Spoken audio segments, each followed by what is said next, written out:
खैरपुर नाथन जा वेझो ॻोठ फतेहपुर में पंहिंजे घर जी वाहिद किफ़ालत कंदड़ नौजवान राजा लांडर जा कातिल 2 महीना गुज़रण बावजूद पुलिस पारां गिरफ़्तार न कया विया आहिनि, जंहिं करे संदसि भाउ मासूम ॿारनि ऐं औरतुनि समेत मक़ामी पुलिस ख़िलाफ़ मुख़्तलिफ़ वक़्तनि ते प्रेस क्लब अॻियां सरापा एहतिजाज रही आहे। पर हिन वक़्त ताईं संदसि खे इंसाफ़ पले न पइजी सघियो आहे, जंहिं बाबति संदसि वारसनि सिंध टीवी न्यूज़ सां ॻाल्हाईंदे चयो त असांजो हिकिड़ो ॼणो हुयो वीचारो कमाइण पोटड़ो वीचारो बेगुनाह बि असांजो मारे ज़ुल्म करे असां सां विया आहिनि।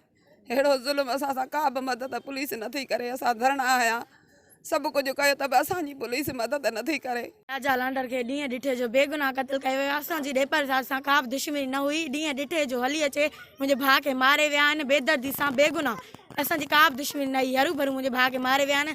असांजो इंसाफ़ नथो थिए। मक़तूल राजा लांडर जे वारसनि सिंध हाई कोर्ट जे चीफ जस्टिस ऐं IG सिंध खां अपील कई आहे त राजा लांडर जे क़त्ल में मुलवस जवाबदारनि खे गिरफ़्तार करे संदनि खे सख़्त सज़ाऊं ॾिनियूं वञनि। कैमरामैन इमरान चन्ना सां गॾु अकील सुमरो, सिंध टीवी न्यूज़, खैरपुर नाथन जा।